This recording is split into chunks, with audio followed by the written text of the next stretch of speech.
J'ai besoin de l'argent demain, m'a ordonné ma fille en me tendant la dette de son mari de 500 000 euros. Et ne sois pas en retard, a-t-il ajouté. J'ai simplement souri. D'accord. 4 heures plus tard, j'étais à l'aéroport. Quand ils sont arrivés pour récupérer l'argent, ils ont trouvé la porte verrouillée et une boîte. Ils l'ont ouverte et ont crié « Trahison, vengeance, justice ». Ça commence. Avant de continuer, veuillez vous abonner à la chaîne et écrire dans les commentaires quelle heure il est chez vous en ce moment. La sonnette a retenti 3 fois de suite, chaque carillon plus insistant que le précédent. J'ai posé mon bourbon et mes rapports trimestriels, sachant déjà qui se tenait sur mon Porsche. Par la fenêtre du bureau, j'ai aperçu leur Tesla Model S blanche qui brillait sous les lumières de sécurité. Émilie ne sonnait comme ça que lorsqu'elle avait besoin d'argent. J'ai traversé le hall en marbre, passant devant des photos de famille qui semblaient soudain être des artefacts de la vie de quelqu'un d'autre. Émilie a 5 ans, sans ses dents de devant. Émilie a 18 ans, diplômée du lycée. Émilie a 28 ans, le jour de son mariage. Chaque image semblait maintenant se moquer de ma naïveté. Elle se tenait là avec ce sourire forcé, celui qui n'atteignait plus tout à fait ses yeux. Brandon se dressait derrière elle, faisant défiler son téléphone avec l'intensité d'un homme vérifiant des actions ou des scores. Ni l'un ni l'autre n'avait l'air particulièrement heureux d'être ici. Papa. Émilie m'a jeté les bras autour du cou, s'accrochant un peu trop longtemps. L'étreinte semblait calculée, comme si elle déposait une monnaie émotionnelle pour un retrait ultérieur. Brandon est passé sans me saluer, ses chaussures de marque claquant contre le marbre alors qu'il se dirigeait directement vers mon fauteuil en cuir. Mon fauteuil. Je les ai suivis dans le salon, remarquant comment Émilie ajustait nerveusement les lanières de son sac de créateur, celui à 5 000 € que je lui avais acheté à Noël dernier. Brandon avait déjà étalé des documents sur ma table basse comme s'il menait une réunion de conseil d'administration. Émilie s'est perchée sur le bord du canapé, ses doigts trouvant le collier de perles que je lui avais offert pour son 30e anniversaire. Elle le touchait toujours quand elle était sur le point de demander quelque chose. « Je peux vous servir quelque chose ? De l'eau ? Du vin, ai-je offert, bien que l'hospitalité soit la dernière chose que je ressentais. Allons droit au but, Rob. » Brandon n'a pas levé les yeux de ses papiers. Nous avons une situation. Rob, pas Robert, même plus la courtoisie de Monsieur Mitchell. J'ai serré plus fort mon verre de bourbon et j'ai compté à rebours à partir de 10. Une vieille technique de gestion de la colère qui fonctionnait rarement. La voix d'Émilie est montée d'un ton. Un autre signe révélateur. Papa, tu sais que nous ne viendrions pas te voir si ce n'était pas absolument nécessaire. Tu as toujours dit que la famille passait avant tout, et nous sommes une famille. Qu'est-il arrivé à l'immeuble de placement à Round Rock? J'ai gardé un ton neutre, bien que ma mâchoire ait commencé sa crispation familière. Brandon a finalement levé les yeux, son expression suggérant que j'avais posé une question sur l'histoire ancienne. Correction du marché, un revers temporaire, mais ce n'est pas pour ça que nous sommes ici. L'alliance d'Émilie tournait autour de son doigt, l'alliance de sa grand-mère, en fait. La bague de ma mère. Le tournoiement était son tic quand elle mentait, depuis qu'elle avait 12 ans et qu'elle avait nié avoir cassé la porcelaine de Margaret. Le fait a commencé Émilie, puis s'est arrêté, puis a recommencé. Brandon a travaillé si dur sur ce nouveau projet, une start-up technologique, très prometteuse, révolutionnaire, vraiment. Combien, ai-je interrompu? L'horloge du grand-père dans le coin a tic-taqué pendant 3 longues secondes de silence. L'eau de Cologne de Brandon, quelque chose de cher et d'excessif, se mêlait aux notes de chêne et de vanille de mon bourbon. Le talon d'Émilie claquait contre le sol en marbre dans un rythme nerveux. Ce n'est vraiment pas grand-chose pour quelqu'un avec tes actifs, a dit Brandon, se penchant en arrière dans mon fauteuil. Le cuir a grincé sous son poids. Un son qui n'avait toujours été qu'à moi jusqu'à ce soir. 500 000. Nous en avons besoin sur notre compte pour demain midi. La pièce a légèrement basculé. Ma migraine, celle qui commençait toujours derrière mon œil gauche en période de stress, a entamé sa pulsation familière. 500 000, pas 50 000, même pas 100 000. Un demi-million d'euros annoncé aussi nonchalamment que si l'on commandait un plat à emporter. C'est. J'ai commencé puis je me suis arrêté. Les souvenirs ont afflué sans y être invité, apprendre à Émilie à faire du vélo à Zilker Park, sa remise de diplôme à l'UT, la conduire à l'hôtel aux Four Seasons. Cette fille avait-elle jamais existé, ou l'avais-je imaginée? Papa, nous ne demanderions pas si nous avions une autre option. Les doigts d'Émilie sont passés de ses perles à ses yeux pour les tamponner, bien que je n'ai remarqué aucune larme réelle. L'hypothèque, les écoles des enfants, tu sais à quel point tout est devenu cher. Je le savais. Je payais directement pour ces écoles. 15 000 € par enfant et par semestre à Saint-Andrew. L'hypothèque de leur maison de Westlake, pour laquelle j'avais couvert la compte. 200 000 € qui avait été une aide ponctuelle il y a 3 ans. Brandon s'est levé, s'est dirigé vers mon bar sans y être invité, et s'est versé 3 doigts de mon Macallan de 25 ans. Ce ne sont pas des gens de la banque avec qui nous traitons, Rob. Ce sont des individus sérieux. Je détesterais que cela affecte ta réputation au country club ou chez les concessionnaires. La menace flottait dans l'air comme l'eau de Cologne de Brandon, évidente, écrasante et nauséabonde. Ma tension artérielle a grimpé en flèche. La migraine a explosé de derrière mon œil à travers mon crâne. La pièce a légèrement tourné, et je me suis agrippé à la cheminée pour me soutenir. « Papa, tu as l'air pâle », a dit Émilie. Non pas avec inquiétude, mais avec calcul, comme si elle mesurait ma faiblesse pour un effet de levier maximal. C'est laquelle a prononcé les mots qui ont tout changé. Si maman était encore en vie, elle aurait honte de la façon dont tu nous traites. Les mots pendaient entre nous comme une lame. Émilie savait exactement ce qu'elle faisait. Margaret et moi avions divorcé il y a 10 ans, mais Émilie utilisait toujours sa mémoire comme une arme chaque fois que cela lui convenait. Peu importe que Margaret vive heureuse à Houston avec son nouveau mari. Peu importe qu'elle m'ait mis en garde contre les manipulations d'Émilie. Dans la version de l'histoire d'Émilie, Margaret était une sainte qui aurait ouvert son chéquier sans poser de questions. Ta mère, dis-je lentement, t'aurait dit de trouver un travail. Brandon a éclaté de rire depuis mon bar, tenant toujours mon scotch comme s'il l'avait mérité. Des emplois? Je suis un entrepreneur, Rob. Je crée des emplois. 3 startups ratées en 5 ans. Un désastre de crypto-monnaie dont je l'avais averti à Noël dernier. Le cabinet de conseil qui n'a jamais conseillé personne. Je les avais tous financés, chacun d'entre eux, regardant l'argent disparaître dans les délires de grandeur de Brandon. Tu as manqué le récital de Sophie le mois dernier, a changé de tactique Émilie, sa voix tremblant d'une blessure fabriquée.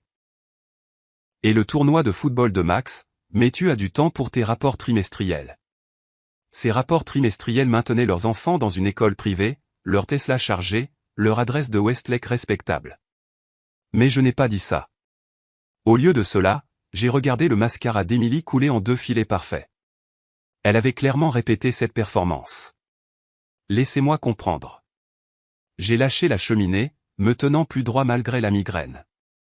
Vous avez besoin de 500 000 € pour demain midi. Pourquoi exactement? Brandon et Émilie ont échangé un regard.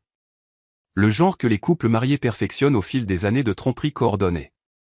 Brandon a posé mon scotch et est retourné à la table basse, feuilletant des papiers avec le rythme inconscient de quelqu'un habitué à manipuler des cartes ou des jetons. Opportunité immobilière, dit-il, sensible au temps. On ne peut pas manquer cette fenêtre. Tu viens de dire que tu as perdu de l'argent dans l'immobilier à Round Rock. C'était différent. Les jointures de Brandon blanchirent alors qu'il serrait l'un des documents. C'est de la crypto-monnaie. Je veux dire, c'est une affaire sûre. Le lapsus était petit mais significatif. Crypto, pas immobilier. La même erreur qui leur a coûté 200 000 € il y a 8 mois. Ma main gauche a commencé à trembler. Un nouveau développement dans ma soixantaine. Je l'ai fourré dans ma poche. Le téléphone d'Émilie a vibré. Elle y a jeté un coup d'œil, a tapé rapidement, puis l'a posé face contre table. Papa, nous t'avons soutenu à travers tant de choses. Quand toi et maman avaient divorcé, qui était à tes côtés? Quand l'économie s'est effondrée en 2020, qui a aidé à maintenir les concessionnaires en activité? Vous étiez à Cabo tout l'été, lui ai-je rappelé. Vous le postiez quotidiennement sur Instagram. Ce n'est pas juste. Le mariage, j'ai commencé à énumérer, ma voix stable malgré la rage qui montait. 100 000 €. La compte de la maison 200 000 €. La première start-up de Brandon 150 000 €. La deuxième 80 000 €. La troisième. C'est de l'histoire ancienne, a interrompu Brandon, maintenant debout, essayant d'utiliser son avantage de taille. Nous parlons de notre avenir. De l'avenir de tes petits-enfants. Les petits-enfants dont je payais directement les frais de scolarité à Saint-Andrew. Émilie s'est levée aussi, serrant son téléphone. La photo mise en scène de son enfance. Celle de nous à SeaWorld quand elle avait 7 ans, est soudainement apparue sur la table basse. Elle l'avait apportée comme accessoire. Ce ne sont pas que des dettes, Rob. Brandon s'est approché. Assez près pour que je puisse voir la petite cicatrice au-dessus de son sourcil gauche. Ce sont des obligations. Des gens sérieux avec des conséquences sérieuses pour demain midi où les choses se compliquent pour tout le monde. Ta réputation, les concessionnaires, cette belle adhésion au country club. Me menaces-tu dans ma propre maison? Ma voix est tombée à un murmure à peine audible. Nous sommes honnêtes sur la réalité, a dit Émilie, mais sa voix vacillait. Elle ne m'avait jamais vu aussi en colère, aussi contrôlée. Papa, s'il te plaît. Nous en avons besoin demain midi. Ce n'est pas négociable. La pièce semblait étouffante malgré la climatisation centrale. Ma migraine battait au rythme de mon cœur. L'eau de Cologne de Brandon semblait épaissir l'air. Les larmes calculées d'Émilie avaient maculé son maquillage pour les yeux en quelque chose de presque théâtral. Je les ai regardés tous les deux. Ma fille, qui était devenue une étrangère, son mari, qui n'avait jamais prétendu être autre chose qu'un parasite. L'horloge du grand-père a sonné 9 fois. Dehors, la banlieue d'Austin continuait ses routines tranquilles du soir, inconsciente de la destruction familiale qui se déroulait dans mon salon. D'accord. Le mot est sorti plat, épuisé. Demain, maintenant partez. Émilie a pris mon épuisement pour une capitulation. Elle s'est précipitée en avant, les bras tendus pour une autre étreinte. J'ai reculé, laissant ses bras tomber dans le vide. Brandon a tendu la main pour une poignée de main, serrant trop fort, établissant une dominance qu'il n'avait jamais méritée. Nous savions que tu comprendrais, a dit Émilie, ramassant son sac de créateur et sa photo mise en scène. La famille d'abord, n'est-ce pas, papa? Ils sont sortis sans un autre mot. La main de Brandon possessivement sur le bas du dos d'Émilie, la guidant comme un jeton de casino qu'il venait de gagner. Je suis resté sur le seuil, regardant le sifflement distinctif de leur Tesla s'estomper dans la rue. Les feux arrière ont disparu au coin de Westlake Drive. J'ai attendu exactement 5 minutes après que leur feux arrière ait disparu avant de passer le premier appel. James Walker a répondu à la deuxième sonnerie, malgré leur tardive. 25 ans d'amitié et de conseils juridiques signifiaient qu'il connaissait mes habitudes. Je n'appelais jamais après 21h, sauf si quelque chose n'allait vraiment pas. Ils ont enfin franchi la ligne, n'est-ce pas? Sa voix ne portait aucune surprise, seulement de la résignation. Demain midi, ont-ils dit, comme si j'étais un distributeur automatique avec une limite de retrait. Ils l'ont enfin dépassé. Les papiers de transfert de la maison sont déjà déposés, a dit James. J'ai entendu des papiers se froisser de son côté. Ils ne le savent juste pas encore. Le nom d'Émilie n'a jamais été sur cet acte. Tu te souviens? Tu as insisté pour le garder à ton nom quand tu as payé le raconte. Et Margaret, ai-je demandé, retournant dans ma maison, la voyant différemment maintenant, non pas comme un foyer, mais comme une scène pour la performance finale de ce soir. Elle attend ton appel.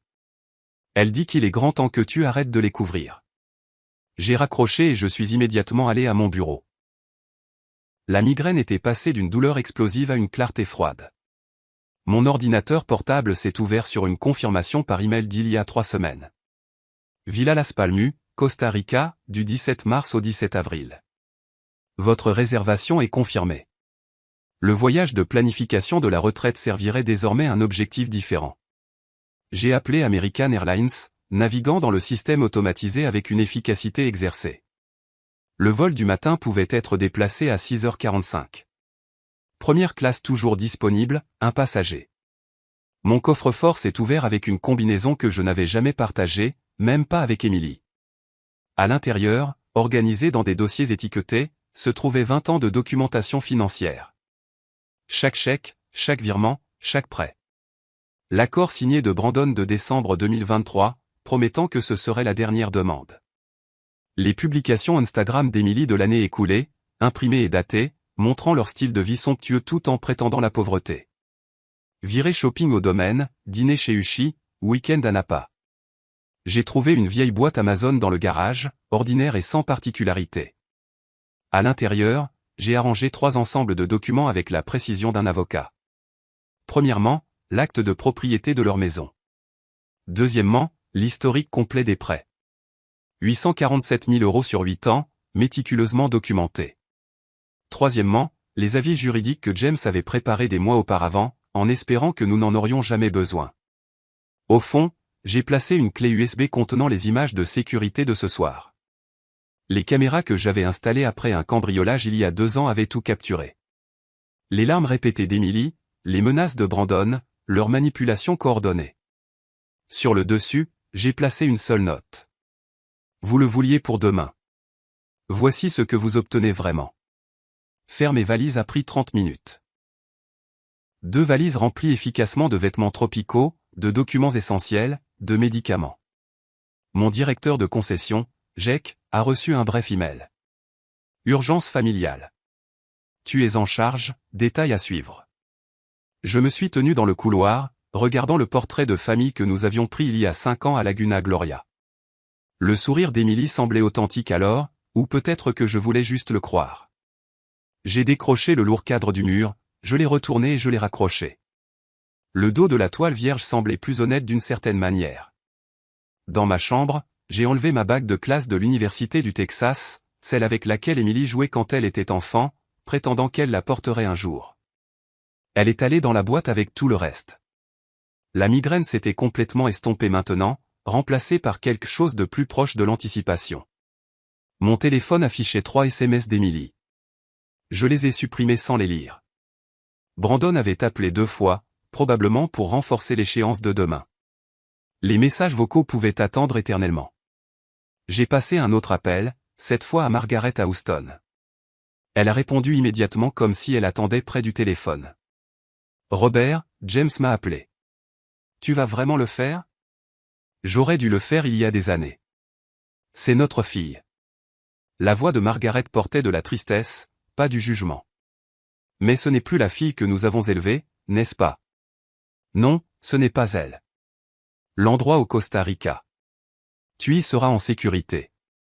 Ce sont des vacances, de longues vacances. Jake peut gérer les concessionnaires.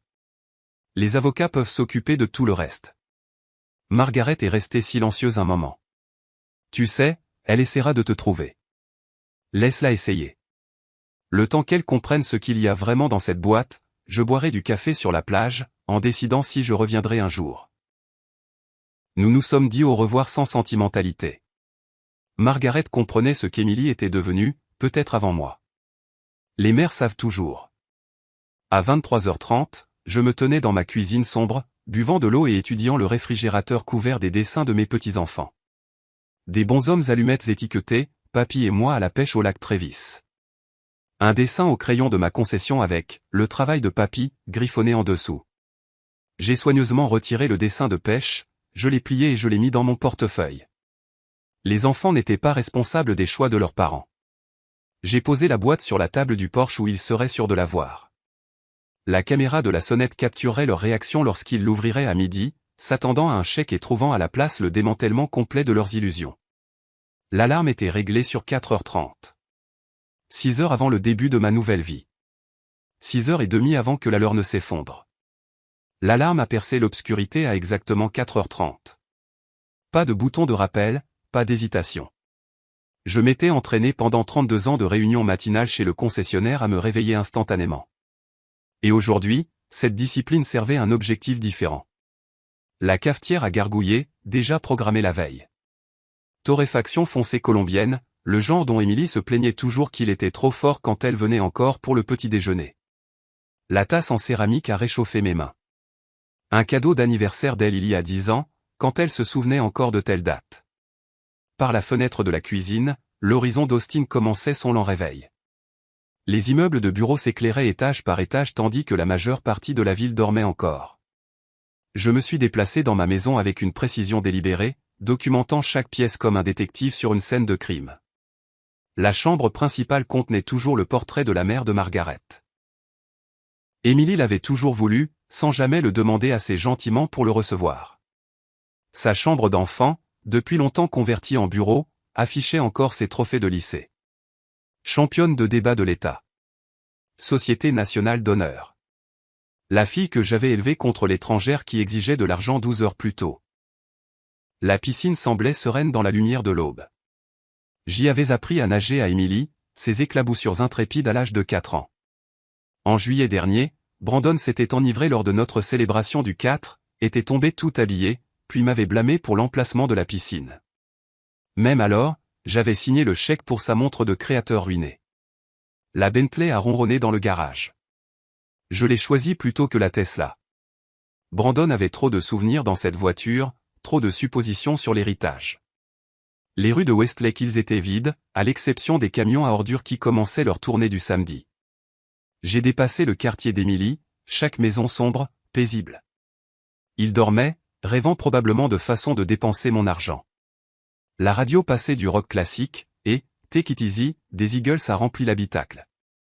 L'ironie ne m'a pas échappé. À l'intersection de Becave et Walsh Tarleton, j'ai envisagé d'appeler Margaret, mais j'ai décidé de ne pas le faire.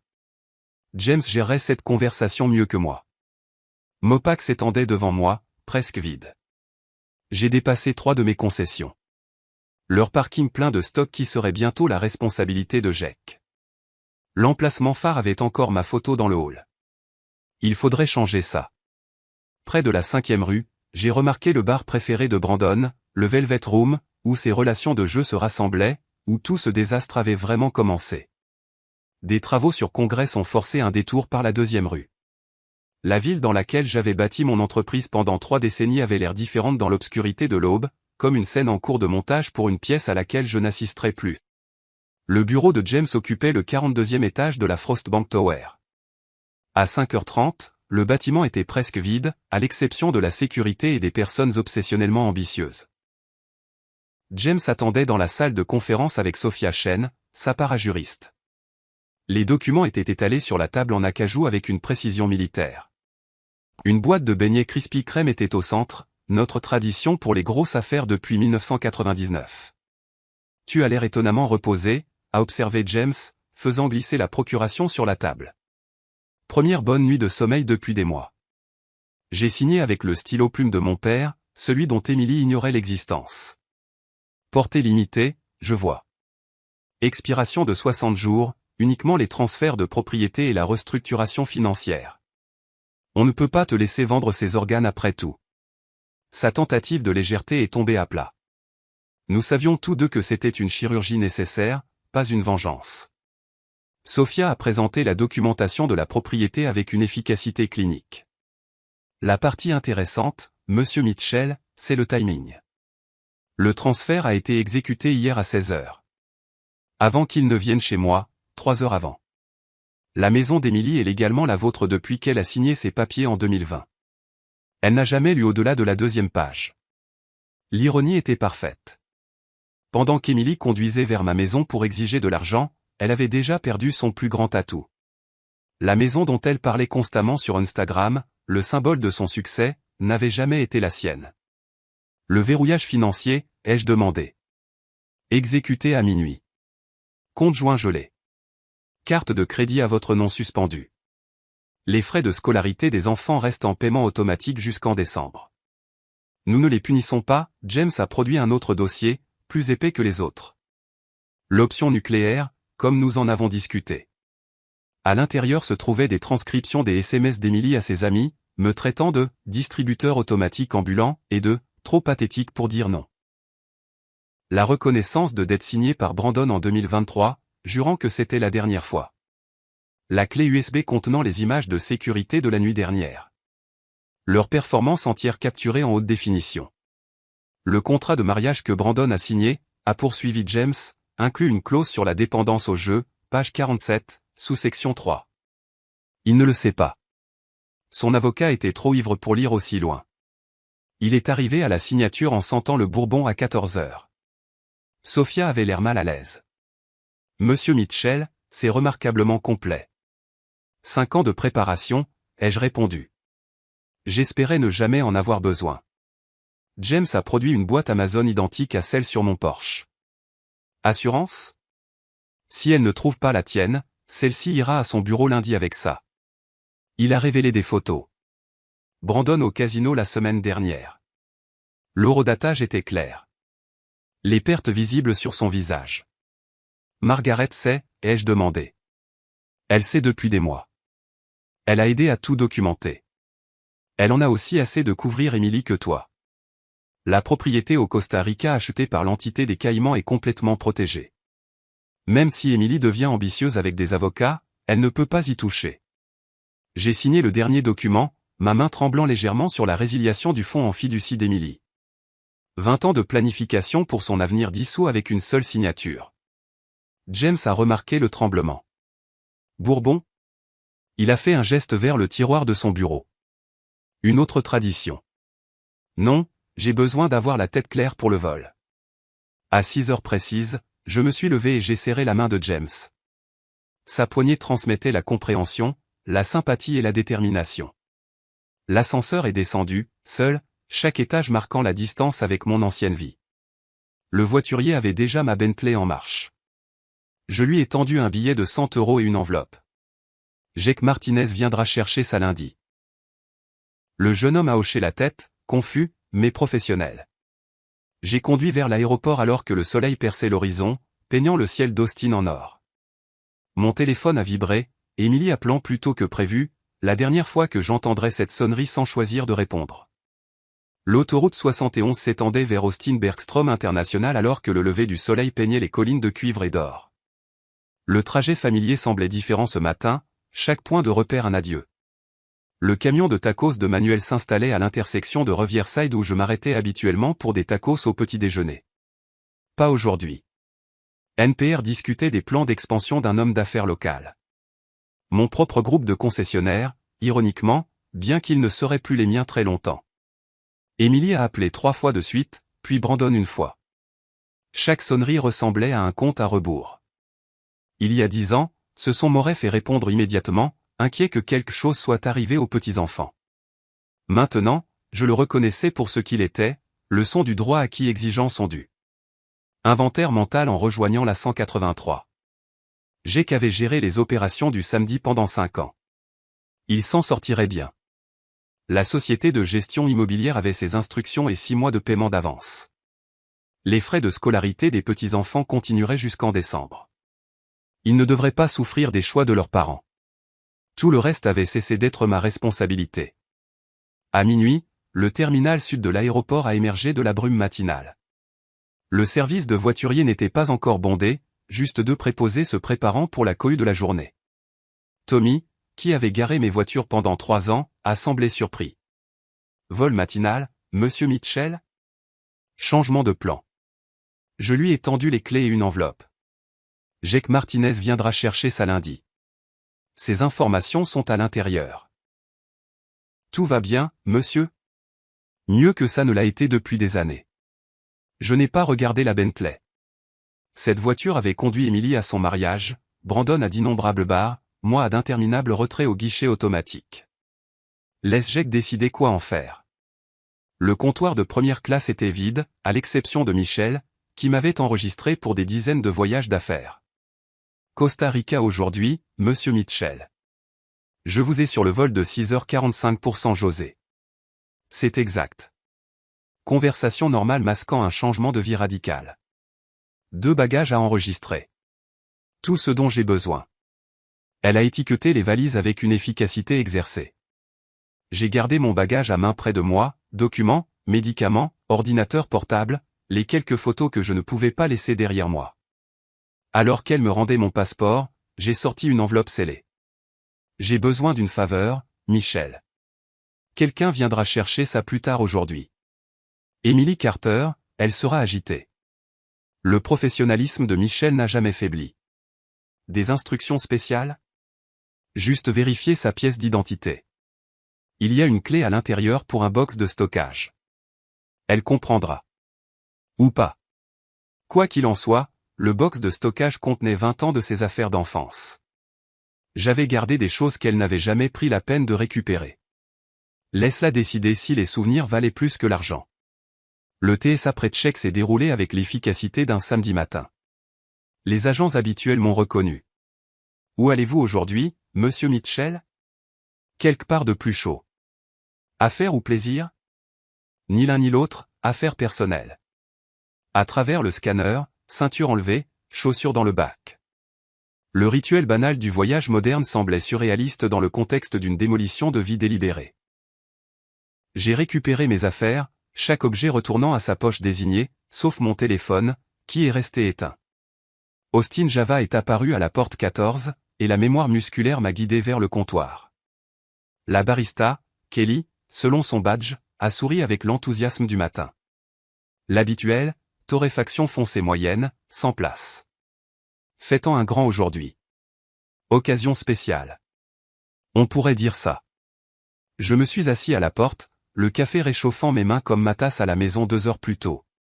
Mon téléphone affichait ses dernières statistiques avant que je ne l'éteigne complètement. Cet appel manqué d'Emily, 3 de Brandon, 12 SMS, 2 messages vocaux. Le dernier SMS d'Emily a attiré mon attention. Papa, rappelle-moi. Je fais des rêves bizarres à propos d'argent. J'ai tapé une réponse. Les rêves et la réalité sont souvent différents. Je l'ai supprimé.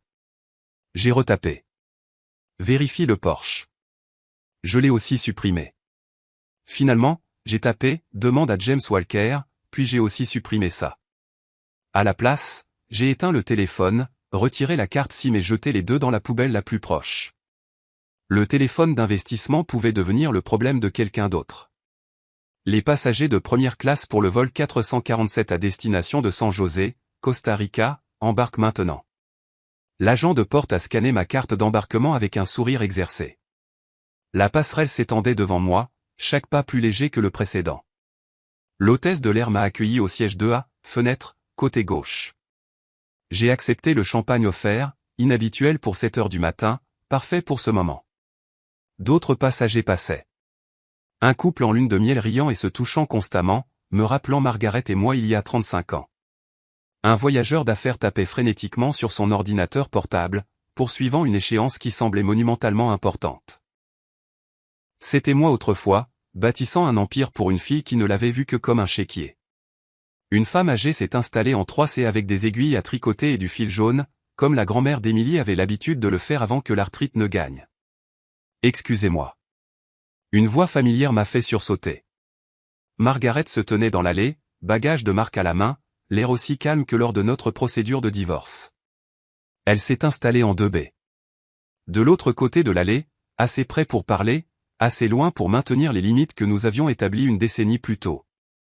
James a appelé, dit-elle simplement. Je pensais que tu aurais besoin de renfort.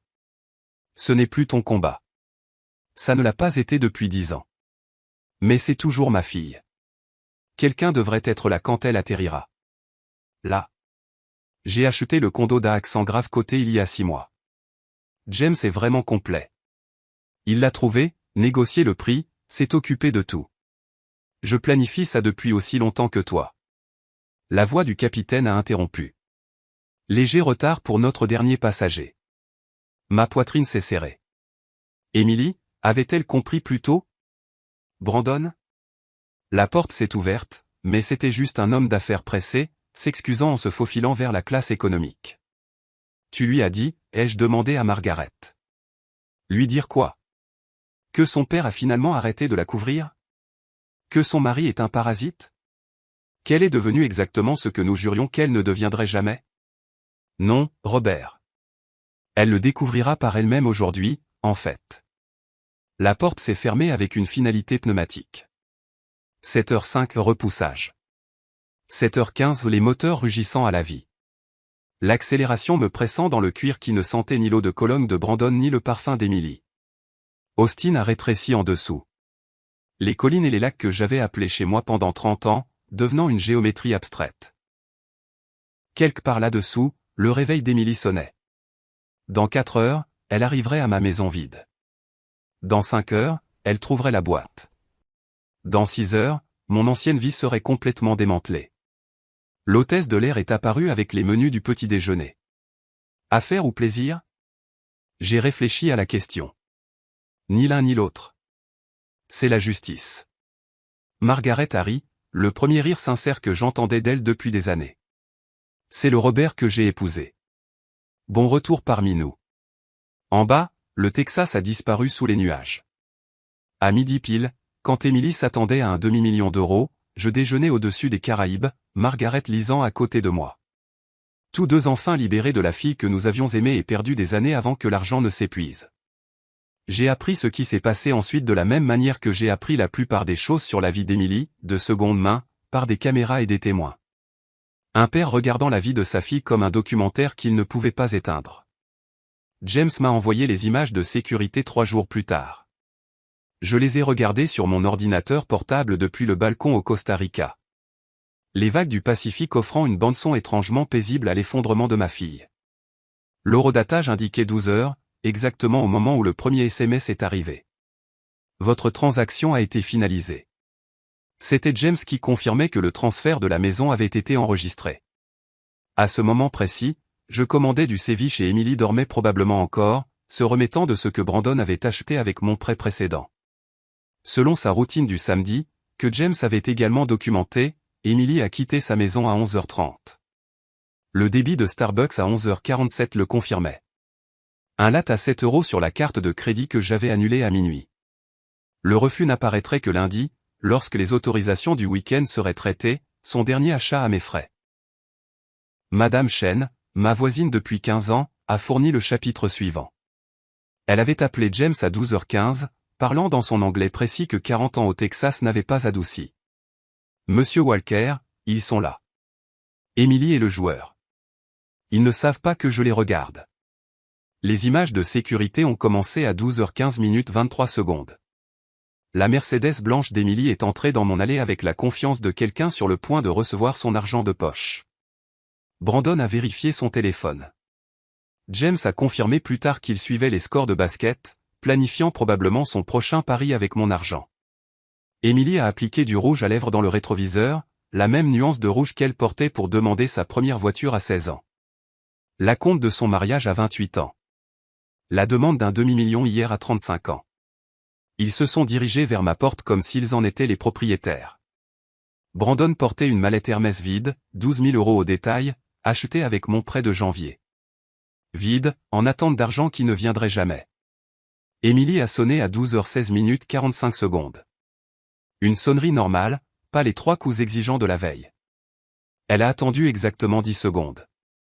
Je connaissais ses habitudes, puis a sonné à nouveau, plus longtemps cette fois. Brandon a mis ses mains en coupe contre la fenêtre latérale, regardant dans ma cuisine vide. Sa voiture est partie, a dit Émilie assez fort pour que Madame Chen l'entende depuis son jardin. Et alors, il a 5 voitures. Le ton dédaigneux de Brandon a traversé la cour. Les lumières sont sur minuterie. Émilie a remarqué ce que j'avais programmé des semaines auparavant. Peut-être qu'il est allé chercher de l'argent à la banque.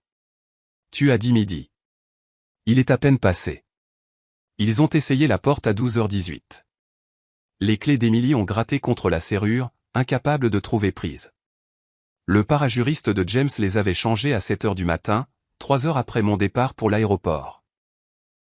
La confusion sur le visage d'Émilie valait presque des décennies de manipulation. Brandon a repéré la boîte à 12h20 3 secondes, juste un colis Amazon sur la table du Porsche, anodin, à l'exception du nom d'Émilie écrit au marqueur noir sur le dessus. Elle l'a ouverte nonchalamment, s'attendant probablement à un cadeau d'anniversaire en retard ou à un cadeau d'excuse. Le premier document qu'elle a sorti était l'acte de propriété de sa maison. Son visage a changé comme une photographie en accéléré d'un fruit qui pourrit, de la confusion à l'incrédulité, à l'horreur en moins de 3 secondes. Elle l'a laissé tomber, et Brandon a attrapé le papier avant qu'il ne touche le sol. Qu'est-ce que tu veux dire par c'est à son nom? La voix de Brandon a porté jusqu'au jardin de Madame Chen. Émilie a ensuite sorti le tableur. Chaque paiement, chaque prêt, chaque cadeau méticuleusement documenté.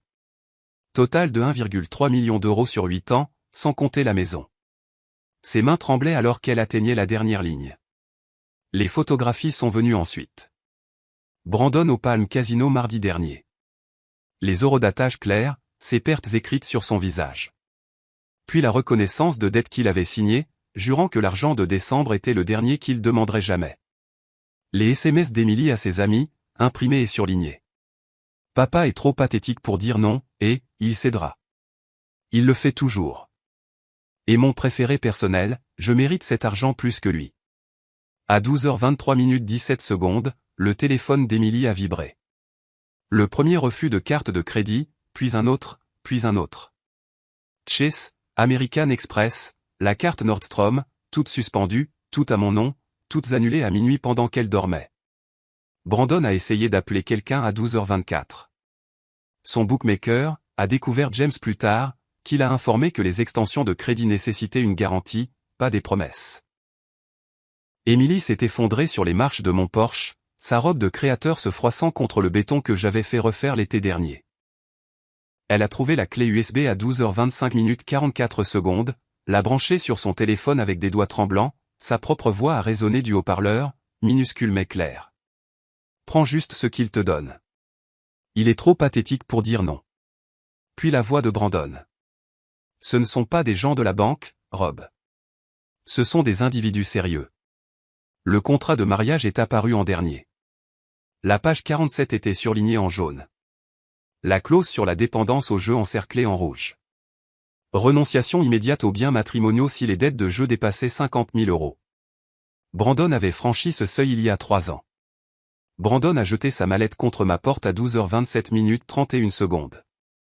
La poignée s'est cassée, le cuir Hermès se dispersant sur mon Porsche. Les sanglots d'Emily sont devenus audibles sur l'enregistrement.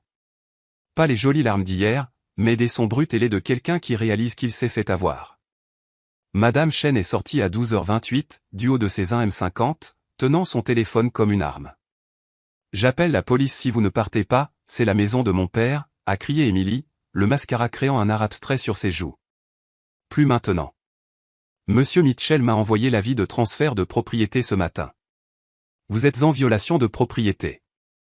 Brandon s'est précipité vers la voiture à 12h30, laissant Emily ramasser les papiers éparpillés.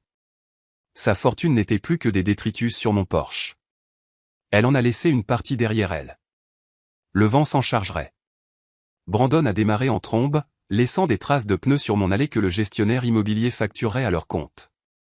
À 12h30 45 secondes, exactement au moment où Emily a découvert que son héritage s'était évaporé, je regardais l'océan depuis un restaurant en bord de mer. Le serveur venait de me demander si je fêtais quelque chose. Une remise de diplôme, lui ai-je dit.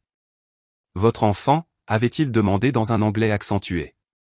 Non, la mienne. James a appelé lundi avec l'épilogue. Emily est revenue dimanche matin avec un serrurier qui a refusé le travail une fois qu'il a vérifié la propriété. Elle a essayé de grimper la clôture jusqu'à ce que la société de sécurité intervienne. La police lui a donné un avertissement pour violation de propriété. Brandon n'est jamais revenu. James a entendu dire qu'il avait déménagé chez son frère à Dallas, les papiers du divorce déjà déposés.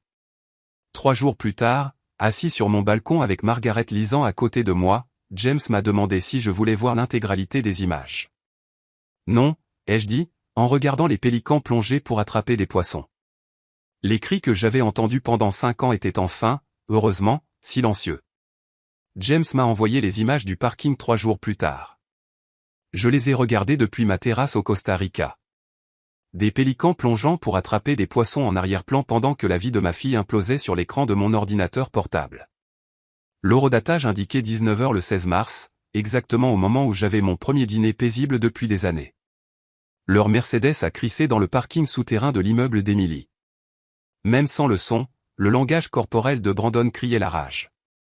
Il a claqué la porte si fort que l'alarme de la voiture s'est déclenchée, ses lumières clignotant comme un signal de détresse auquel personne ne répondrait.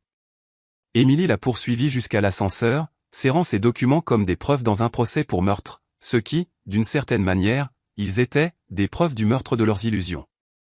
L'enregistrement audio de l'ascenseur de l'immeuble, que les parajuristes de James ont réussi à obtenir, a capturé leur conversation avec une clarté dévastatrice. La voix d'Emily, stridente de trahison. Tu avais dit que c'était de l'immobilier commercial. C'en était. Le déni de Brandon est venu rapidement, désespéré. Le casino, c'était juste pour décompresser. Décompresser. Décompresser. Le son de papier frappant la chair. Puis le digne agréable de l'ascenseur. Les portes se fermant sur les sanglots bruts d'Emily. À 19h30, Emily avait commencé un direct sur Instagram qui allait devenir légendaire dans les cercles sociaux d'Austin. Le parajuriste de James a tout capturé avant qu'Emily ne le supprime. Quelques minutes plus tard, elle était là, le mascara créant un art abstrait sur ses joues, un verre de vin tremblant dans sa main manucurée. Quand quelqu'un en qui vous avez confiance vous trahit. Elle a brandi l'acte de propriété de la maison devant la caméra, Brandon visible en arrière-plan, jetant des vêtements dans une valise. Quand toute votre vie est bâtie sur des mensonges. Le verre de vin a volé à travers la pièce, se brisant contre leur photo de mariage. Fin du direct. 47 personnes ont regardé Emily Carter, la mondaine de Westlake, s'autodétruire en temps réel. 3 étaient des employés de mes concessionnaires qui ont immédiatement transmis l'enregistrement à James. La mère de Brandon a appelé mon bureau lundi matin, son message vocal conservé dans les dossiers méticuleux de James. Monsieur Mitchell. Brandon a disparu depuis samedi soir. Emily dit que vous l'avez enlevé. Une pause lourde de désespoir maternel. Je sais que c'est fou, mais savez-vous où est mon fils? Je ne le savais pas, mais je savais où il avait été. Brandon avait passé ses heures à appeler tous ceux qu'il avait jamais connus avec de l'argent. Ami du country club, colocataire d'université, même le père de son ex-petite amie. Chaque conversation plus courte que la précédente. Chaque rejet ajoutant du poids à son désespoir. Sa mère l'a entendu dire, la voix brisée, ce n'est plus juste une question d'argent. Ces gens ne plaisantent pas. Entre 20h30 et 22h, Emily s'est plongée dans les conseils juridiques de Google. Son historique de recherche, visible parce qu'elle avait utilisé mon compte Amazon pour accéder au Wi-Fi, se lisait comme une carte du déni. Un père peut-il reprendre une maison offerte au Texas? Comment casser une procuration? Prescription pour les dons financiers au Texas. Avocat en faillite d'urgence à Austin. Les dettes de casino peuvent-elles affecter le conjoint au Texas? Avocat de divorce pas cher. Sans acompte. La dernière recherche m'a fait plus mal que prévu. Non pas parce qu'elle voulait divorcer de Brandon, c'était attendu, mais parce qu'elle a immédiatement cherché quelqu'un d'autre pour le financer. Rachel, la meilleure amie d'Emily depuis l'université, a appelé Margaret vers 22h. Emily avait finalement joué toute la clé USB, pas seulement le commentaire pathétique de la veille. 5 ans de réunions de famille, de fêtes d'anniversaire et de dîners de fête, tous secrètement enregistrés. La voix d'Emily me traitant de « distributeur automatique ambulant » à son 30e anniversaire. Brandon plaisantant sur le fait de « saigner le vieil homme à blanc » à Thanksgiving. Emily cochant Brandon sur les tactiques de manipulation avant notre dîner d'anniversaire. Le toast de Noël où ils avaient remercié ironiquement « le bon vieux papa », la banque de la famille. Elle l'a joué 3 fois, a dit Rachel à Margaret, comme si elle ne pouvait pas croire que c'était réel. La cascade de refus de carte de crédit a commencé à exactement 22h17. Chaque notification de refus était envoyée au système de surveillance de James. Chez Saphir refusé. American Express Platinum suspendu. Nordstrom invalide. Même sa carte Starbucks désactivée. Un livreur DoorDash a déposé une plainte le lendemain. Emily avait commandé 200 € de sushi, prévoyant de payer en espèces. Pas d'argent liquide dans la maison. Le livreur a menacé de la poursuivre devant les petites créances alors que Brandon était déjà chez un prêteur sur gage avec ses bijoux. Les publications Facebook d'Emily entre 23h et minuit sont devenues une légende des ragots d'Austin. Chacune supprimée en quelques minutes, mais les captures d'écran se sont propagées comme une traînée de poudre. Trahi par le sang. Quand votre père choisit l'argent plutôt que la famille. Quelqu'un connaît des avocats spécialisés en droit du travail? Vend sac de créateurs. Demande sérieuse uniquement. Les commentaires qu'elle n'avait pas prévus ont afflué immédiatement. Sa cousine, tu ne viens pas de poster depuis Cabo la semaine dernière? Un ami du lycée, je pensais que ton père t'achetait tout. Un ancien collègue, n'es-tu pas celle qui a arrêté de travailler après le mariage? Pendant que le monde d'Emily s'effondrait, Margaret et moi étions assis sur la terrasse de la plage à jouer au poker. Un guitariste local jouait à proximité, et je lui ai donné un pourboire de 100 € pour jouer « Take It Easy » des Eagles. Margaret a ri, le premier rire sincère que j'entendais d'elle depuis des années. « Tu es nul au poker » a-t-elle observé, prenant mes jetons. « Je suis libre » ai-je répondu, et je le pensais. Madame Chen a de nouveau appelé James à 23h45. Emily était retournée chez moi, assise dans sa Mercedes dans l'allée, n'essayant pas d'entrer, ne se déchaînant pas, juste assise, fixant les fenêtres sombres comme si elle pouvait soudainement s'illuminer de pardon. Elle est restée là pendant 1 heure, a rapporté Madame Chen. Quand elle est finalement partie à 1h du matin, elle avait l'air différente, comme si elle avait vieilli de 10 ans en 10 heures. À minuit le 16 mars, Emily avait perdu l'accès à 2,3 millions d'euros d'actifs, découvert 500 000 euros de dettes familiales cachées, réalisé que Brandon avait joué leurs économies, découvert qu'elle n'avait jamais possédé sa maison, et appris que sa mère savait tout depuis des mois. James m'a demandé si je me sentais coupable à propos des enregistrements. Je lui ai dit que la seule chose que je regrettais, c'était de ne pas avoir commencé plus tôt.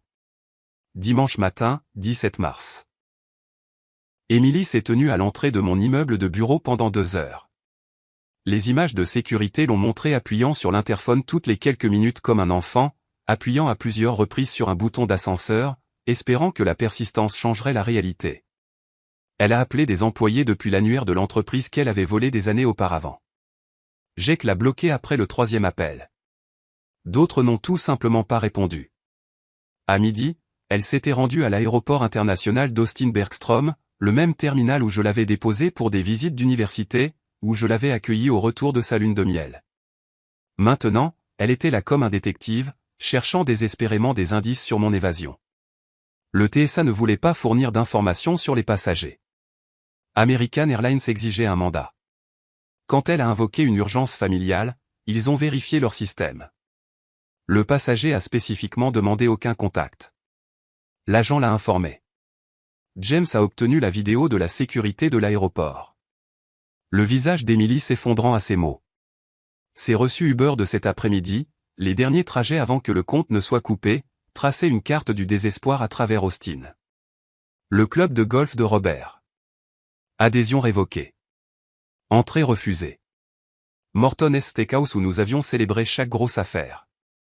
On n'a pas vu Monsieur Mitchell récemment. Même mon salon de coiffure sur South Congress, bien qu'il soit fermé le dimanche. Elle est restée dehors, regardant à travers les fenêtres comme si mes cheveux coupés pouvaient révéler ma position. Lundi 18 mars est devenu la journée d'éducation juridique d'Emily. 4 cabinets d'avocats, 4 consultations identiques. L'expression de chaque avocat passait de l'intérêt à la sympathie en examinant les documents. C'est blindé, a dit le premier. Il vous faudra une provision de 10 000 euros, a dit le deuxième. Avez-vous accès à des fonds? A demandé le troisième. Le quatrième a simplement secoué la tête. La confrontation chez le concessionnaire à 15 heures a fait le tour des réseaux sociaux des employés. Emily a fait irruption dans le site phare sur Research Boulevard, exigeant des réponses de Jake. Jake Martinez, un ancien marine de 1M93, est resté parfaitement calme alors qu'elle criait à l'enlèvement, à la maltraitance des personnes âgées et au vol. Quand elle a jeté son café sur la porte en verre, les clients ont commencé à enregistrer. La tache brune resterait pendant 3 jours. Jake l'a laissé là par principe. Le message vocal de la mère de Brandon à 17h portait les pires craintes d'une mère. Monsieur Mitchell. Brandon a disparu depuis samedi soir. Emily dit que vous l'avez enlevé. Je sais que c'est fou, mais savez-vous où est mon fils? Mardi 19 mars, les vrais créanciers sont arrivés. Pas des représentants de banque en costume de polyester, mais 2 hommes en cuir italien qui ont frappé poliment et parlé doucement. Ils ont laissé une carte de visite avec juste un numéro de téléphone. Pas de menaces, pas de violence, juste le poids des conséquences tacites. Emily a appelé Brandon 47 fois. Son téléphone était éteint depuis samedi. Ses stories Instagram de cet après-midi, capturées par ses sœurs de sororité, documentaient la tournée des prêteurs sur gage. Sac de créateur d'une valeur de 30 000 euros, 8 000 euros en espèces. Bijoux d'une valeur de 50 000 euros, sauf l'alliance, 15 000 euros en espèces. Les 3 montres abandonnées de Brandon d'une valeur de 40 000 euros, 12 000 euros en espèces, toujours à 465 000 euros de ce dont ils avaient besoin. Ce soir-là, Margaret a pris l'appel d'Emily. Elle l'a enregistré avec une autorisation légale, sachant que j'aurais besoin de l'entendre un jour. Maman, tu savais?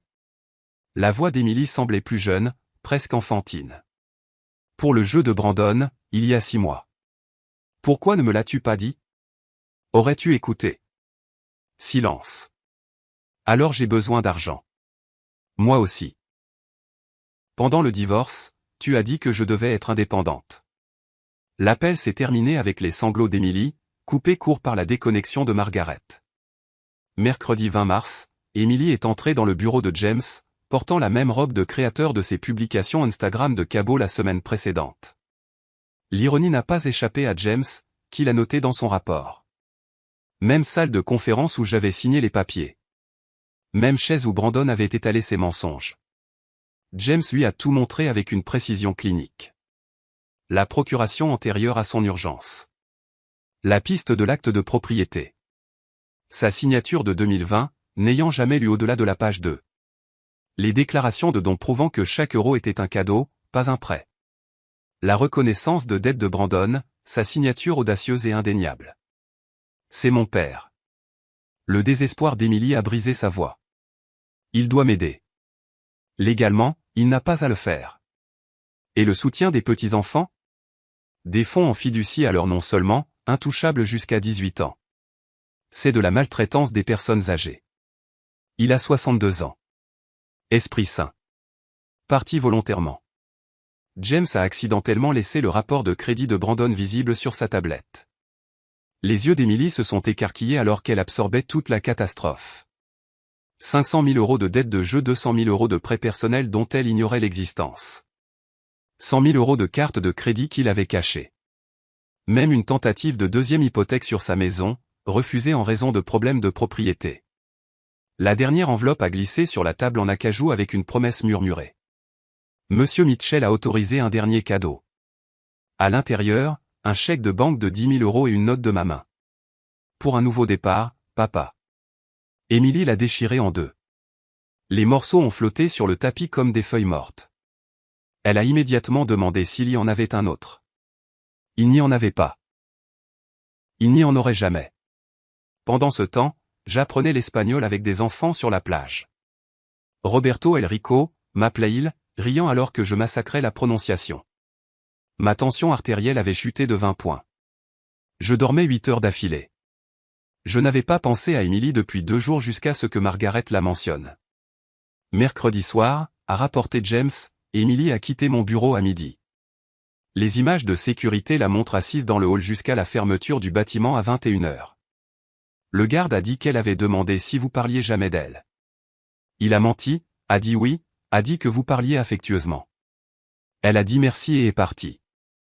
Cette nuit-là au Costa Rica, j'ai rêvé que j'apprenais à Emily à faire du vélo à nouveau, mais cette fois, quand j'ai lâché prise, elle a continué à pédaler jusqu'à disparaître.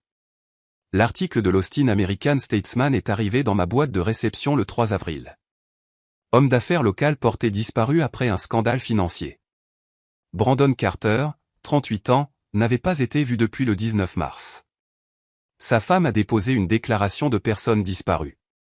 La police n'a trouvé aucune preuve d'acte criminel. Sa voiture au parking longue durée de l'aéroport, billet pour Vegas acheté mais jamais utilisé. Les créanciers sont retournés au condo d'Emily le 5 avril. Plus insistant cette fois, selon le rapport de police déposé par Emily. Ils ont laissé une photo de février. Brandon au casino, des marqueurs éparpillés sur la table, devant un demi-million. Emily a demandé une ordonnance restrictive. Le juge a demandé des informations sur l'argent dû. Ordonnance refusée. Sa vente de garage ce week-end est devenue un divertissement de quartier. Les publications du groupe Facebook transmises par l'enquêteur de James peignaient un portrait de déclin. Vente pour déménagement, tout doit partir. Des meubles qui avaient autrefois accueilli des galas de charité. Les clubs de golf de Brandon, ajustés sur mesure, vendus pour 200 euros. Porcelaine de mariage, Crystal Waterford, 50 euros pour l'ensemble complet. Sa robe de mariée, conservée dans du papier de soie sans acide. Pas de preneur à aucun prix. Un voisin a posté, triste. Il y a 1 an, elle a accueilli ce gala de charité pour l'autisme ici. A collecté 50 000 euros. À la mi-avril, les candidatures d'Emily ont inondé le marché de l'emploi d'Austin.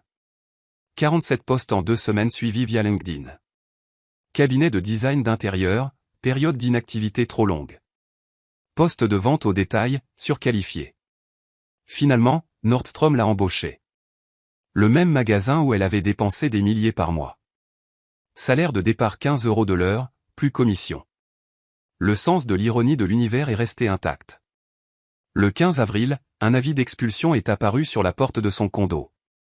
3 mois de retard sur l'hypothèque, Brandon s'était occupé des finances, n'avait jamais mentionné la dette croissante. 4 000 € de paiement mensuel, 13 500 € du plus les frais de retard. Date limite le 15 mai pour payer ou quitter les lieux. Elle a découvert cela en rentrant de sa première journée chez Nordstrom. Portant toujours le badge d'employé qu'elle avait autrefois ignoré sur les autres. La demande de divorce du 18 avril se lisait comme une dissolution d'entreprise. Abandon cité comme cause. Brandon doit être notifié. Lieu inconnu. Le juge a autorisé la publication d'un avis dans 3 journaux. Coût, 500 € qu'Emily n'avait pas. Elle a utilisé sa réduction d'employé Nordstrom pour acheter un costume pour le tribunal. Les premiers vêtements qu'elle avait achetés avec de l'argent gagné en 7 ans. Pendant qu'Emily se reconstruisait sur des cendres, je construisais quelque chose de nouveau au Costa Rica. Mes journées ont développé un rythme que j'avais oublié. Lever du soleil avec des singes hurleurs. Café avec vue sur le Pacifique. Baignade matinale dans une eau assez claire pour voir mes pieds. Déjeuner au bar de la plage de Manuel où personne ne connaissait les concessionnaires ou les filles.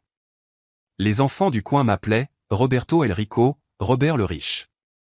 Je leur enseignais l'anglais en échange de leçons d'espagnol.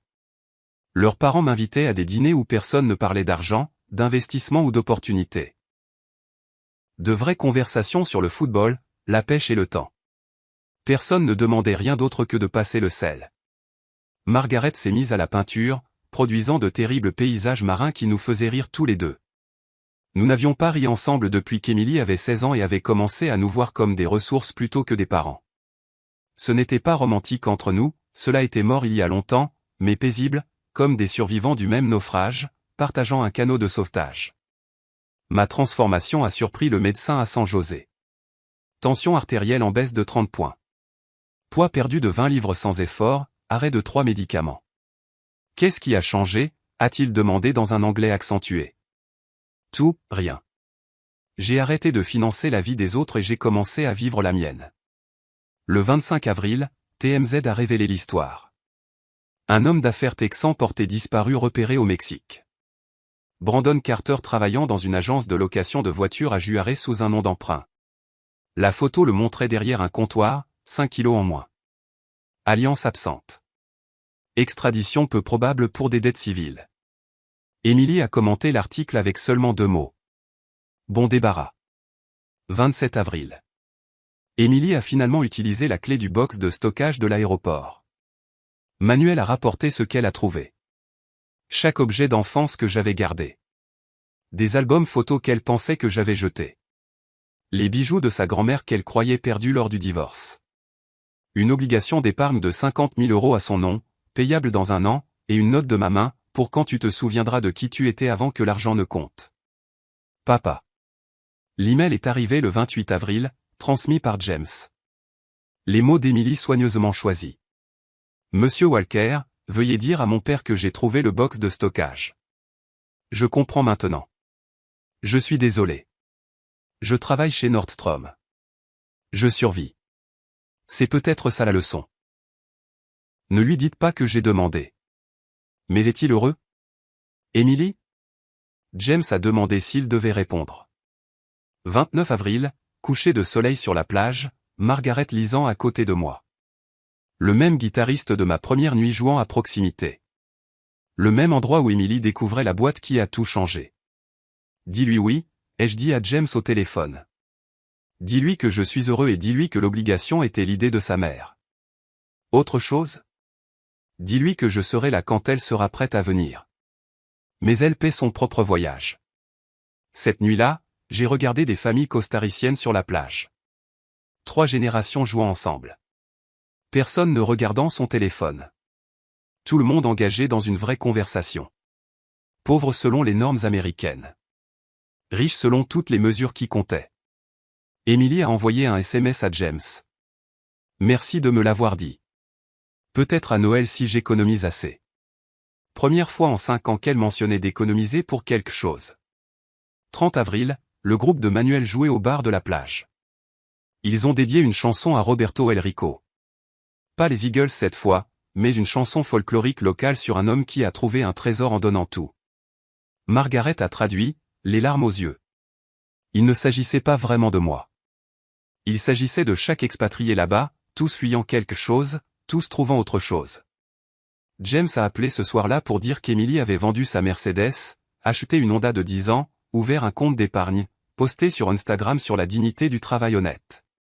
Dois-je continuer à la surveiller, a-t-il demandé. Non. La leçon a été apprise. L'enseignement était terminé. L'apprentissage, peut-être, ne faisait que commencer. L'avis d'expulsion était sur la porte d'Emily depuis le 15 avril. Le 5 mai, James m'a dit qu'elle avait épuisé toutes les options, suppliant la gestion immobilière, offrant des paiements partiels, essayant même de négocier avec le propriétaire de l'immeuble. Elle n'a jamais su que j'avais vendu cette propriété à un fonds de placement en janvier, anticipant exactement ce moment. Les images de sécurité du bâtiment l'ont montré en train de louer le plus petit hall disponible ce samedi matin. Le chargement, seul, a pris 12 heures. Madame Peterson, dont Emily s'était plainte pendant des années, ses petits-enfants bruyants, a offert son aide depuis son balcon. La fierté d'Emily, même brisée, ne l'a pas laissé accepter. Elle a lutté avec un canapé en cuir qu'elle avait acheté avec mon argent, le traînant centimètre par centimètre jusqu'au camion pendant que les voisins regardaient depuis leurs fenêtres. Le box de stockage qu'elle pouvait se permettre contenait tout sauf des vêtements et son ordinateur portable. Un mois prépayé, l'installation la moins chère d'Austin. Pure ironie. Son unité se trouvait juste à côté de celle que je lui avais laissée, celle avec l'obligation. Elle passait devant tous les jours, sans le savoir. Le 10 mai a apporté la dernière communication de Brandon, une lettre recommandée de Juarez nécessitant une signature. Le facteur a plus tard fourni une déclaration sous serment pour la procédure de divorce d'Emily, décrivant comment ses mains tremblaient en signant. À l'intérieur, une page, l'écriture de Brandon. Emily, au moment où tu liras ceci, j'aurai un nouveau nom et une nouvelle vie. Les hommes qui me cherchent ne me trouveront pas. N'essaie pas non plus. Je suis désolé pour l'argent de ton père. Mais c'est toi qui disais qu'il ne te couperait jamais les vivres. Nous avons tous les deux joué. Nous avons tous les deux perdu. Le contrat de mariage que ton père m'a fait signer signifie que tu n'obtiendras rien de moi de toute façon. Considérons-nous quittes. B. Son directeur chez Nordstrom a appelé James par inquiétude. Emily ne s'est pas présentée pendant 3 jours. Quand elle est revenue, elle avait perdu 5 kilos, ses yeux étaient creux. Le directeur l'a presque renvoyée. Pour la première fois de la vie d'Emily Carter, elle a supplié, réellement supplié, garder son emploi en promettant une présence parfaite à l'avenir. 15 mai, jour de l'expulsion. La nouvelle adresse d'Emily, un studio au-dessus d'une taqueria sur East Riverside. Le même quartier qu'elle avait qualifié de « louche » en visitant des amis d'université. 37 mètres carrés. Un climatiseur de fenêtre qui cliquetait comme des dés dans un gobelet. Une buanderie commune dans un sous-sol qui sentait le moisi. 700 € par mois, en espèces seulement, pas de vérification de crédit. Le deuxième emploi a commencé le 16 mai. Le service de nuit chez Denny's, de 23h à 7h. Le même Denny's où elle avait fait une scène 2 ans auparavant, exigeant le directeur pour des œufs froids. Maintenant, elle servait des étudiants ivres et des infirmières épuisées pour 13 € de leur plus les pourboires. Son nouvel emploi du temps est devenu robotique. Réveil à 5h. Nordstrom de 6h à 14h. Sommeil de 15h à 22h. Denny's de 23h à 7h. Répété. Les dimanches de congé étaient consacrés à la lessive et à la préparation des repas. Riz, haricots, le poulet le moins cher qu'elle pouvait trouver. Margaret est venue lui rendre visite le 24 mai. Elle m'a appelé ce soir-là, sa voix prudente. Emily avait accroché un seul objet sur le mur taché d'eau du studio. Notre photo de sa remise de diplôme. Les vêtements de marque avaient disparu, remplacés par des basiques de Walmart. 10 kilos perdus, les pommettes aussi acérées que des accusations. Leur conversation, telle que Margaret l'a racontée, j'ai aidé ton père à planifier ça. Je sais. Es-tu en colère? Je l'étais. Maintenant, je suis trop fatigué pour être en colère. L'obligation était mon idée. Une assurance pour quand tu toucherais le fond. C'est le fond. Non. Le fond, c'est quand tu arrêtes de blâmer tout le monde. L'aveu d'Emily est venu lentement, comme si on lui arrachait des dents. J'ai été une fille terrible. Tu as été une fille gâtée. Il y a une différence, n'est-ce pas? Le terrible ne peut pas être réparé. Le gâté peut être surmonté. Le week-end du Memorial Day est arrivé avec la chaleur typique d'Austin. Emily a fait un double service chez Nordstrom. Heures supplémentaires pour le jour férié. Le Déniès ensuite était bondé de fêtards ivres. Elle a gagné 300 € de pourboire en une nuit, la plus grosse somme d'argent qu'elle ait touchée depuis mars. La caméra de sécurité du Déniès l'a capturée à 7h15 le 31 mai, assise dans sa Honda, comptant ses pourboires, pleurant. Pas les larmes manipulatrices que j'avais vues si souvent, mais quelque chose de brut. Elle a écrit plus tard à James que c'était le premier argent qu'elle avait vraiment gagné. Pas de manipulation, pas de nom de famille, pas d'attente, juste du travail. Son historique de téléphone a montré un SMS tapé mais jamais envoyé. Papa, j'ai gagné 300 € ce soir toute seule. Je sais que tu ne verras pas ça. Je sais que tu es parti, mais je voulais que tu le saches. Je commence à comprendre. Elle l'a supprimé, mais les enregistrements de la compagnie de téléphone sont restés. Pendant ce temps, au Costa Rica, la saison des pluies avait commencé. J'avais commencé à enseigner l'anglais à l'école locale. Du bénévolat. Les enfants m'appelaient « Professeur Roberto ». Personne ne connaissait mon argent. Margaret peignait de terribles paysages, les vendant aux touristes pour 20 €, donnant les bénéfices à l'école. Nous dînions ensemble la plupart des soirs. Nourriture simple, riz, poisson, plantain. Mieux que n'importe quel repas de country club. James a envoyé sa dernière mise à jour. Emily travaille 2 emplois, vit dans un studio, survit. Ma réponse. Arrête de la surveiller. Elle doit faire ça seule maintenant. 31 mai, minuit. Emily a commencé un autre service chez Déniès. La foule du Memorial Day affluait. Elle a noué son tablier, pris son carnet de commandes, s'est approchée d'une table de garçons de fraternité ivre, le genre avec qui Brandon se serait lié d'amitié. Bienvenue chez Déniès. Que puis-je vous servir? L'un l'a reconnu, sa voix forte de surprise. Emily. Emily Carter du Country Club. Elle n'a pas bronché. C'est moi. Maintenant, qu'est-ce que je peux vous servir? James m'a dit plus tard que c'était à ce moment-là, en servant des pancakes à des gens qui connaissaient son ancienne vie, qu'Emily a cessé d'être ma fille et a commencé à devenir elle-même. Juin avait apporté toute la chaleur de l'été à Austin, et Emily avait trouvé son rythme. Les clients de Nordstrom ont commencé à la demander spécifiquement. Elle était devenue véritablement serviable plutôt que critique. Les infirmières du service de nuit de Déniès laissaient des pourboires supplémentaires car elles se souvenaient de leur préférence de café sans demander. Pas de sucre pour Beth, crème supplémentaire pour Suzanne, déca pour Maria qui essayait d'arrêter.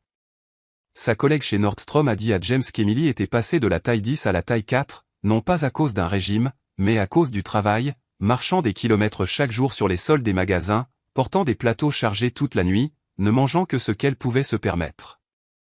Ses pommettes auraient pu couper du verre, mais ses yeux avaient gagné quelque chose qu'ils n'avaient jamais eu auparavant, la conscience. Les dimanches suivaient une routine stricte. Laverie à 6 heures quand c'était vide. Courses dans les marchés asiatiques de North Lamar, où les produits coûtaient la moitié des prix de Whole Foods. Préparation des repas dans sa petite cuisine avec un seul brûleur fonctionnel. Puis, de manière inattendue, la bibliothèque. Elle avait commencé à lire des livres sur la littératie financière, prenant des notes dans un cahier de composition comme une étudiante. 10 juin, mardi. Emily a vérifié son courrier dans le hall de son immeuble. Habituellement des factures, des offres de cartes de crédit pour les personnes avec un bon crédit qu'elle n'avait plus. Cette fois, une enveloppe crème sans adresse de retour. Un cachet du Costa Rica. Ses mains tremblaient en reconnaissant mon écriture. Elle s'est assise dans les escaliers du hall, ne pouvant attendre d'arriver à son appartement. 3 pages de mon écriture soignée, la même qui avait signé des cartes d'anniversaire et des chèques pendant 35 ans. La lettre disait, « Emily, je t'écris ceci depuis une plage au Costa Rica. Une petite fille ici me rappelle toi à 7 ans. Intrépide, curieuse, exigeant que le monde se plie à sa volonté. La différence, c'est qu'elle est aussi reconnaissante. Je ne te blâme pas d'être devenu qui tu es devenu. Je t'ai créé. Chaque fois que tu pleurais, je faisais un chèque. Chaque fois que tu exigeais, je livrais. Je pensais que je t'aimais. En fait, je te paralysais. Ta mère dit que tu as 2 emplois maintenant. Le bon travail enseigne ce que l'héritage ne pourra jamais. Que l'argent représente le temps, l'effort, le sacrifice. Chaque euro que tu gagnes a un poids que mes cadeaux n'ont jamais eu. Je ne redeviendrai pas l'homme que j'étais. Cet homme était un chéquier avec un battement de cœur. Mais je pourrais revenir pour rencontrer la personne que tu deviens. La clé du box de stockage que tu as trouvé, c'était l'insistance de ta mère. Elle disait que tu aurais besoin de quelque chose à espérer. L'obligation arrive à échéance en avril 2026. D'ici là, tu auras soit appris à vivre sans, soit tu seras toujours la même personne attendant d'être sauvée. Quoi qu'il en soit, tu auras ta réponse sur qui tu es vraiment. Je t'aime. Je t'ai toujours aimé. Mais l'amour sans respect n'est que de la pitié. Gagne mon respect, Émilie. Plus important encore, gagne le tien. PS ta grand-mère serait fière que tu travailles chez Déniès. Elle était serveuse quand elle a rencontré grand-père. Tu ne l'as jamais su. J'avais trop honte de te le dire. Maintenant, j'ai honte d'avoir eu honte. Émilie a porté cette lettre dans la poche de son tablier pendant la semaine suivante. Sa collègue chez Déniès a dit qu'elle la lisait pendant les pauses, pleurant dans les toilettes, pas des larmes de colère, mais quelque chose de plus profond. Elle a commencé à poser des questions à ses collègues sur leur famille, leurs difficultés, écoutant réellement les réponses. Elle a appelé Margaret à propos de la révélation sur sa grand-mère. Pourquoi personne ne m'a parlé de grand-mère? Tu n'as jamais posé de questions sur les difficultés de qui que ce soit, seulement sur leur succès. Qu'est-ce que je ne sais pas d'autre? Tout ce qui compte. La transformation s'est manifestée dans son évaluation de performance chez Nordstrom. Émilie est devenue notre meilleure associée. Les clients lui font confiance. Elle s'identifie aux personnes qui économisent pour des achats spéciaux. Elle comprend maintenant le sacrifice. Ils l'ont promue chef de département. 18 € de l'heure. La première promotion qu'elle avait jamais gagnée plutôt que reçue. 25 juin, Émilie a répondu. 5 jours, des dizaines de brouillons. Margaret a partagé plus tard des extraits. Papa, je t'écris ceci à 3 heures du matin entre 2 emplois. J'ai mal aux pieds. J'ai mal au dos. Je n'ai jamais été aussi heureuse. Pas heureuse comme le champagne et le shopping. Heureuse. Heureuse comme si j'avais gagné ce sandwich. Heureuse. Heureuse comme si les clients me demandaient par mon nom. Heureuse. Heureuse comme si j'avais payé mon propre loyer. Heureuse. J'étais si en colère quand tu es parti. Comment as-tu osé m'abandonner? Maintenant je comprends. Tu ne m'as pas abandonné. Tu m'as libéré de moi-même. De ce que nous m'avions tous les deux laissé devenir. Brandon est parti. Bon débarras. Il était mon miroir, reflétant mes pires qualités. Nous étions des parasites nous nourrissant de l'arrogance de l'autre. Quand l'autre a disparu, nous n'avions plus rien. Je ne veux plus de ton argent. Ce n'est pas de la bravade. J'ai besoin de l'obligation pour finalement obtenir un meilleur appartement. Mais je veux que ce soit un capital de départ pour la vie que je construis, pas un sauvetage de la vie que je vis. Reviens quand tu seras prêt. Pas pour me sauver. Juste pour me voir. La vraie moi. Celle qui était enterrée sous les étiquettes de créateur et les exigences. PS j'ai gardé une chose de mon ancienne vie. La photo de nous à ma remise de diplôme. Tu avais l'air si fier. Je veux mériter à nouveau ce regard. La lettre m'est parvenue. 2 juillet, semaine de la fête de l'indépendance. Un timing approprié. Je l'ai lu sur la plage pendant que Margaret regardait par-dessus mon épaule. Elle a compris, a dit Margaret. Comprendre et le vivre sont deux choses différentes. Donne-lui du temps. Combien? Combien de temps t'a-t-il fallu pour vraiment changer? Je suis toujours en train de changer. Exactement. 30 juin, 23 h. Émilie commençant son service. Un client régulier, un vieil homme qui s'asseyait toujours seul, a commandé son habituel. Ce soir, il a dit quelque chose de différent. Tu as l'air plus légère, ma chère, comme si tu étais déchargée d'un fardeau. Émilie a souri, un vrai sourire. J'apprends à porter mon propre poids au lieu d'attendre que les autres le portent pour moi. Il a laissé un pourboire de 20 € sur une note de 8 €. La note disait, pour ton fonds d'études, un compagnon de route. J'ai décidé cette nuit-là de rentrer en août, non pas pour la secourir, non pas pour la tester, juste pour être témoin de ce qu'elle devenait quand personne ne payait son chemin. J'ai atterri à Austin Bergstrom à 10 h le 15 août 2025. Même porte que celle de mon départ en mars. 5 mois semblaient être 5 ans. Margaret est restée au Costa Rica. C'est ton voyage à terminer, avait-elle dit. La voiture de location était une berline modeste, pas le véhicule de luxe que Robert Mitchell aurait exigé. J'ai dépassé mes concessionnaires, qui prospéraient sans moi. Bien. J'ai dépassé l'ancien immeuble d'Emily où une nouvelle famille occupait son ancien balcon, leur bonheur non compliqué par les dettes. J'ai réservé une chambre dans un Hampton Inn. Pas le Four Seasons. Une partie de ma nouvelle vie, le confort sans l'excès. J'ai appelé James. Je suis là. Elle ne le sait pas, non. Je veux voir sa vie naturelle, pas une performance. Nordstrom. Elle y est jusqu'à 18 h. À 16 h, je me tenais chez Nordstrom au centre commercial de Barton Creek, observant de l'autre côté du magasin. Emily était à genoux à côté d'une femme âgée, l'aidant à ajuster ses chaussures, patiente, gentille. L'Emily que je connaissais aurait appelé un autre associé pour cette tâche. Elle avait changé physiquement, mince mais forte, se déplaçant avec détermination plutôt qu'avec arrogance. Son uniforme était simple mais soigné. Les cheveux en queue de cheval. Fini les visites hebdomadaires au salon de coiffure. Son visage sans maquillage était beau d'une manière que je n'avais jamais vue. Honnête. À 17 h 30, je me suis approché comme n'importe quel client. Excusez-moi. Je cherche des chaussures de marche confortables. Elle s'est retournée, s'est figée, la bouche ouverte sans un mot, puis a dit doucement. Papa. Bonjour, Emily. Aucun de nous n'a bougé. 5 mois de changement suspendus entre nous. Puis elle a ri. Pas amère ou hystérique, elle a juste ri. Tu fais du shopping chez Nordstrom. Tu n'as pas acheté tes propres vêtements depuis 20 ans. Les choses changent. Oui, elles changent. Elle ne pouvait pas quitter son poste, alors je suis resté comme client. Nous avons parlé prudemment pendant qu'elle me montrait des chaussures. Tu as l'air différente, ai-je dit. Je suis différente. La pauvreté est un régime efficace. Ce n'est pas la pauvreté, c'est la réalité. La même chose quand on est habitué à la fantaisie. Elle a encaissé les chaussures, appliquant sa réduction d'employés sans demander. Fierté et petits gestes. Je termine à 18 h, puis des nièces à 23 h. On peut dîner entre les deux. Je ne peux pas me permettre de dîner au restaurant. Je vais cuisiner. Où habites-tu? Elle a hésité, puis a donné son adresse. Ce n'est pas ce à quoi tu es habitué. Moi non plus. À 18 h 30, j'ai monté les escaliers jusqu'à son studio.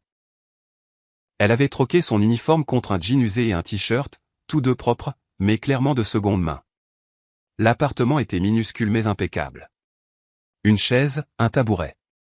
Elle m'a donné la chaise. Ce n'est pas grand-chose, a-t-elle commencé. C'est à toi. Ça en fait tout. Sur le mur, notre photo de remise de diplôme. Sur le comptoir, ma lettre. Sur une petite étagère, des livres de planification financière de la bibliothèque. J'ai cuisiné des pâtes avec les provisions qu'elle avait. Basique mais fraîche. Elle m'a regardé cuisiner, quelque chose que nous n'avions pas fait ensemble depuis qu'elle avait 10 ans. Maman dit que tu enseignes au Costa Rica. Bénévolat. L'anglais aux enfants du coin. Gratuitement? Les meilleures choses que j'ai faites récemment ont été gratuites. Nous avons mangé à sa petite table avec des assiettes en plastique et des fourchettes dépareillées. Mieux que n'importe quel dîner de country club. Je te détestais, a-t-elle dit soudainement. Je sais. Je veux dire, je te détestais vraiment. Je te voulais mort. Je sais. Comment as-tu pu me laisser sans rien? Comment aurais-je pu te laisser avec tout? Ça te tuait. Ça nous tuait tous les deux. Oui. Le silence s'est installé. Pas inconfortable, nécessaire. À 21 h, elle devait se préparer pour des nièces. J'ai sorti une enveloppe. Ce n'est pas un sauvetage. C'est un investissement. À l'intérieur, un chèque de 5 000 € et un contrat. Qu'est-ce que c'est? Une proposition commerciale? Tu travailles pour moi. Pas chez les concessionnaires. Nouveau projet. Enseigner la littératie financière aux jeunes adultes. Tu connais le coût de l'ignorance. Je ne suis pas qualifié. Tu es particulièrement qualifié. Tu as été des deux côtés. Riche sans comprendre, pauvre avec une prise de conscience. Elle a lu le contrat attentivement. Salaire juste, pas de traitement de faveur, augmentation basée sur la performance. Ce n'est pas de la charité. C'est du business. Si tu échoues, tu es viré, fille ou pas, et si je réussis? Alors tu auras réussi. À 22h30, elle devait partir pour des nièces. Elle m'a serré dans ses bras. Première vraie étreinte depuis des années. Pas de manipulation ou de performance. Une connexion. Je t'appellerai demain après avoir relu le contrat. Lis-le 3 fois. C'est une autre leçon. J'apprends. Nous apprenons tous les deux. 1 mois plus tard, Émilie a accepté le poste, mais a gardé les week-ends chez des nièces pendant 6 mois. Elle voulait un plan de secours. Malin. Son premier atelier de littératie financière a eu 12 participants. 1 an plus tard, elle intervenait dans des universités. 2 ans plus tard, elle écrivait des programmes pour les districts scolaires. Elle n'a jamais touché à l'obligation quand elle est arrivée à échéance, l'utilisant plutôt comme acompte pour une maison. L'argent qu'elle a utilisé venait de ses propres économies. Brandon n'est jamais revenu. J'ai entendu dire qu'il avait épousé une riche veuve à Cancun. Le cycle se répétant. Plus notre problème. Thanksgiving 2025. Émilie a organisé la fête dans son studio. Margaret a apporté des accompagnements. J'ai apporté du vin. Nous nous sommes assis par terre autour de sa table basse. Émilie a levé son verre d'eau. Elle travaillait ce soir-là. À la famille, a ajouté Margaret. Aux leçons apprises, ai-je conclu. À un nouveau départ. Nous avons trinqué, plastique et verre. Imperfection parfaite. La fortune que j'avais passé ma vie à construire n'était rien comparé à la richesse dans cette petite pièce, le respect d'une fille, gagnée et non héritée, et la connaissance que parfois, le plus grand cadeau que vous puissiez faire à quelqu'un est la chance de se sauver lui-même. Si vous aimez cette histoire, veuillez aimer cette vidéo, vous abonner à la chaîne et partager vos impressions sur cette histoire dans les commentaires.